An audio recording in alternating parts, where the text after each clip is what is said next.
Bonjour les amis, j'espère que vous allez bien. Bienvenue sur la chaîne Investilligent. Aujourd'hui, on va voir deux choses super importantes ensemble par rapport au crowdfunding immobilier. La première, la plus importante, c'est comment souscrire au bon projet de crowdfunding immobilier, quels critères observer. Et la deuxième information super importante, c'est comment suivre ces projets, surtout quand vous utilisez plusieurs plateformes, pouvoir les suivre à un seul et même endroit et savoir quand vous recevrez vos intérêts et combien vous en recevrez. La suite, c'est maintenant.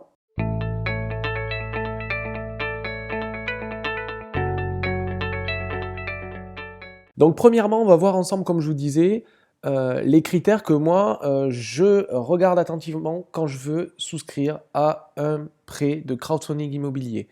Donc le premier, vous vous en doutez, élément que je regarde, c'est le taux d'intérêt. Donc là, on est sur un site qui s'appelle Raiser. J'utilise beaucoup de sites, Raiser, Fundimo, Homeunity. On va prendre comme exemple Raiser. C'est tout à fait valable pour les autres plateformes également. Donc premièrement, le taux. Moi, je prends jamais en dessous de 9% des taux de crowdfunding immobilier, ce qui est le taux assez minimal, de toute façon, pour ce type de projet. Ensuite, je regarde la durée du prêt. Moi, je ne veux pas des prêts de plus de 18 mois. C'est mon critère. Vous pouvez en avoir des différents. Je vous donne les miens. Ensuite, dans le projet en lui-même, je regarde plusieurs éléments. Déjà, premièrement, je regarde combien de gens ont investi dans ce prêt. Ça ne veut pas dire grand-chose, mais ça me donne une première indication de savoir est-ce que c'est un prêt qui met longtemps à partir. En général, les prêts très intéressants de crowdfunding immobilier partent dans l'heure qui suit leur ouverture. Celui-ci, il a ouvert récemment et il est déjà à 88% de remplissage. C'est plutôt déjà un bon premier contact. Ensuite, je m'intéresse brièvement, mais vraiment brièvement, au projet en lui-même. Donc, combien il coûte en total, où c'est qu'il est situé. Donc là, c'est à Chamonix. Et quel est le projet global? Est-ce que c'est des résidences pour des habitants d'une ville en résidence principale? Est-ce que c'est du tourisme? Là, en l'occurrence, on est plutôt sur quelque chose des immeubles de standing, des piscines, des spas, des salles de sport, donc quelque chose qui va être utilisé comme résidence plutôt secondaire, d'accord? Ensuite, je regarde le plus important, c'est au niveau de la commercialisation, c'est-à-dire qu'est-ce qui a déjà été vendu avant même que le projet ait débuté en termes de bâtiments. Donc je regarde le total des réservations, donc les gens qui ont émis des réservations, donc qui se sont engagés à acheter des logements. 64%, c'est pas mal. En général, je tourne plutôt autour de prêts qui ont 75-80% de réservation, donc ce qui est assez élevé. Ça vous assure tout simplement de vous dire, le bien, il intéresse beaucoup de personnes, il y a déjà beaucoup de gens qui sont engagés, et du coup, la probabilité que votre prêt ne soit pas remboursé, qu'il fasse défaut, elle est moindre, puisque déjà beaucoup de personnes se sont engagées à le payer au prix du promoteur. Et la dernière chose que je regarde par rapport au promoteur immobilier, c'est est-ce qu'il a déjà de l'expérience.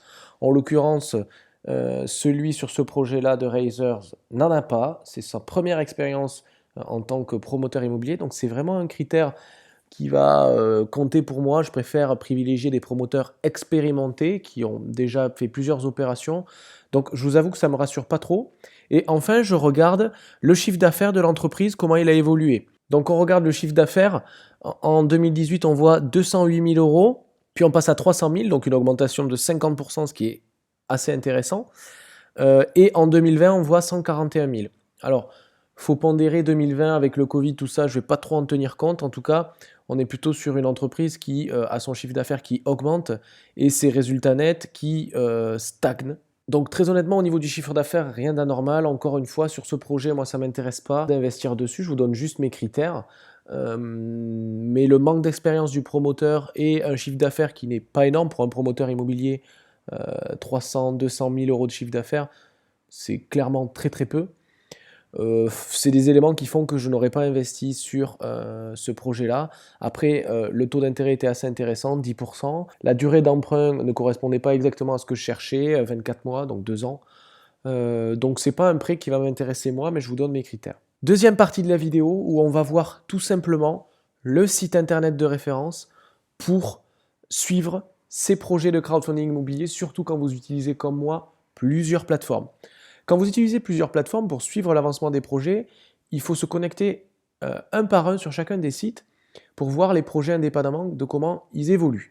Pour essayer de centraliser tout ça, j'utilise un site qui s'appelle Hello Crowdfunding. Hello Crowdfunding, je vous le mettrai dans la description. C'est un site qui est gratuit déjà et qui a le seul défaut pour avoir un suivi de vos projets immobiliers de crowdfunding, il faut les remplir un par un manuellement. Donc à chaque fois que vous investissez dans un projet, il faut les remplir manuellement sur le site en allant les chercher, mais il totalise tous les projets, donc ça va assez vite. Juste, il faut mettre ce projet-là, j'y investis 1000, 2000, 3000 euros, et après, il s'occupe du reste.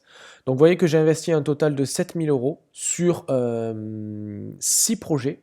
Donc il y a un seul projet où j'ai mis 2000 euros, sinon c'est réparti équitablement. Que j'utilise donc plusieurs plateformes, Razer, Homunity en l'occurrence, les deux seuls que j'utilise. Après j'utilisais aussi Foundinmo, mais j'ai pas souscrit à de projet parce que j'en ai pas trouvé qui me plaisait. Que les intérêts attendus sur tous ces prêts, ils sont de environ 1000 euros, c'est des intérêts nets qui n'ont pas été prélevés d'impôts, donc il faudra que je paye des impôts dessus bien sûr. Et que le taux d'intérêt moyen auquel j'ai souscrit est de 9,5%, donc c'est assez intéressant. J'ai la date de collecte, donc la date à laquelle j'ai souscrit au prêt, et les dates de remboursement prévues, donc autour 2021, 2022, 2023. Voilà, c'était tout pour cette vidéo, j'espère qu'elle vous aura plu, qu'elle vous aura été utile. On se retrouve très bientôt pour de nouvelles vidéos explicatives sur les finances personnelles et l'investissement. Je vous souhaite une très bonne journée, c'était Investilligent, ciao!